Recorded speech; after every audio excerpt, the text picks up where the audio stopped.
Hi, it's Attila from ATF. In today's video, I'm introducing a proven 9-step performance measurement and improvement system inspired by the UK's top businesses to help you unlock your business potential.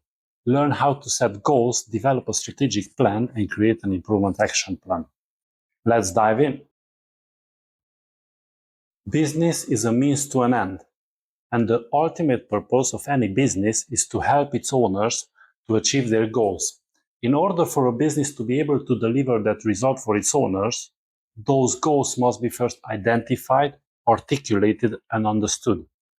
So the essential starting point is to ensure that there is complete clarity over exactly what is that you want to achieve in your business and in your life. Having identified your goals, they must be then converted into a business plan, which describes the key elements of what your business is going to do over the next few years in pursuit of your goals. Your business plan must be then further converted into a set of forecasts and budgets, setting out exactly what you aim to earn, spend, invest, and achieve. And the implications of it all for your cash flow must be carefully analyzed to ensure that it can all be afforded and funded. Once budgets and forecasts have been created, you need to systematically measure your actual performance and compare it to your targets. Traditionally, this takes the form of detailed management accounts, monthly profit and loss accounts, balance sheet, and cash flow. But most businesses recognize that traditional management accounts do not give them enough information to really drive their businesses forward. So most successful businesses also measure other key success drivers, also known as key performance indicators or KPIs, so that they can really understand what is happening while there is still time to do something about it. Example, the only information traditional management accounts give about sales is the value of invoices raised. But for many businesses, that kind of backwards-looking lag indicator is not very useful for understanding what is already happening or predicting what will happen next. Much more helpful for managing sales are key success drivers such as number of sales leads, the conversion rate from the lead, and the size of the order book or inquiries. So most successful businesses now systematically map out and measure those kind of key success drivers too. So to be more successful, you should systematically identify and measure key success drivers, KPIs, for every key area of your business. As you know, like all businesses, you are required by law to produce annual accounts. And of course, those annual accounts must be true and fair and must comply with all the relevant rules and regulations.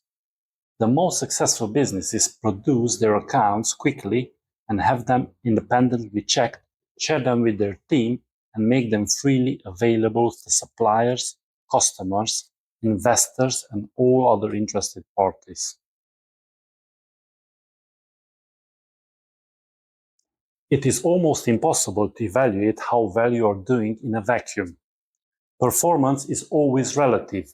How good, for example, is a profit of 100,000?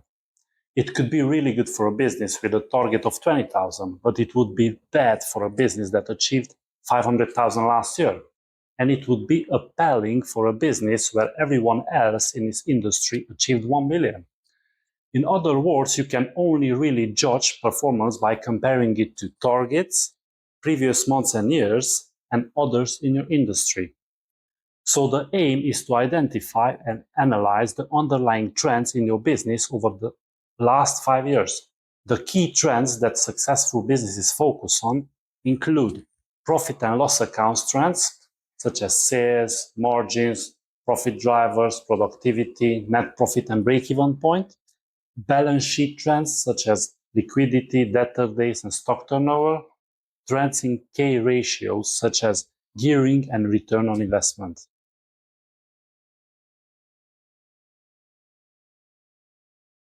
Benchmarking is one of the most widely used management tools in the world, and it's not difficult to see why.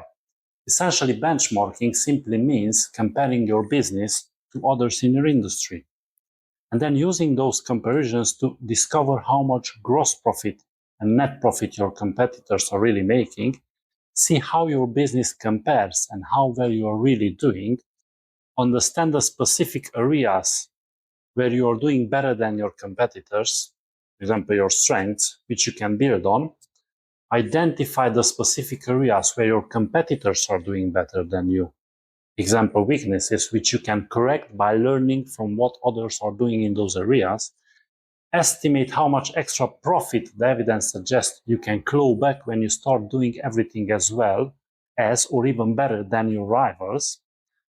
And as a result, you would discover where to focus your efforts, create an action plan for reclaiming those missing profits, become more successful, profitable, and valuable. For most business owners, one of the main reasons they own a business is to create value for themselves. In other words, to build a business that is actually worth something when they want to sell it or retire. And to build a business that becomes more and more valuable over time. If that reason applies to you too, measuring how much your business is actually worth and how that value is changing year by year is something you should do. Really big companies, of course, do this by watching their share price on the stock exchange and judging their success by how much their share price increases over time. Businesses whose shares are not listed on the stock exchange, on the other hand, do not have the luxury of daily share prices. So what you can do instead is to get us to produce an independent valuation of your business. That way you can make sure that the business is focused on the things that create rather than destroy value. The business is on track to be worth the amount you want it to be worth when you come to cash in your chips, and that where necessary you can take corrective action to make sure that the value of your business lives up to your hopes and expectations. As a result, you, as the business owner, are fully and properly rewarded by being able to move on or retire when you want and with the amount of money you want. Having gathered all the best available information and analysis on how your business and its competitors are really doing, the next step is to use that information to work out how much better you could be doing. In other words, to estimate your improvement potential. And then to use sensitivity analysis to see how sensitive your results are to changes in the key factors driving your profitability. As a result of doing that, you will know what is at stake. For example, how much you stand to gain if you take action to achieve your improvement potential, and how much you will miss out if you don't take action. And you can then use those insights into what is at stake to decide how much effort and energy to put into improving your performance. For example, if the evidence suggests that there is very little scope to improve your results, then you will probably put more emphasis on consolidating what you're already doing rather than trying to improve it. Whereas if the evidence suggests that there is considerable scope to improve your results, you are more likely to want to make those improvements happen and less likely to accept the status quo. Nothing changes unless something changes. So the final step you need to take is to develop and implement an action plan. The action plan must be based on everything that you have learned.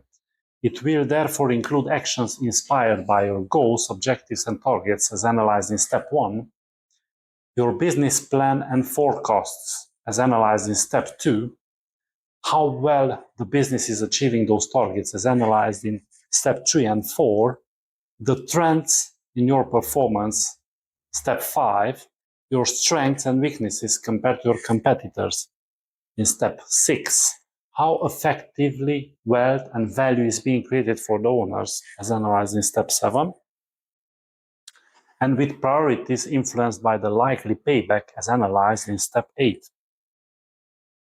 Effective action planning requires you to combine analysis with creativity. It requires you to resist the knee-jerk reactions, to study the facts, and to explore all the possibilities. Effective action planning also requires discipline. The discipline to make sure that there is crystal clarity over who is going to do what and by which date. And the discipline to make people accountable for actually taking the actions they are responsible for. And having done all of that, you should then start again with the 9-step process, setting new targets, monitoring your actual performance against those targets, because of course, performance and measurement and improvement is never-ending cycle. To access our exclusive 9-step system folder and see how we can help you implement those steps, book a consultation with us today. Thank you for watching.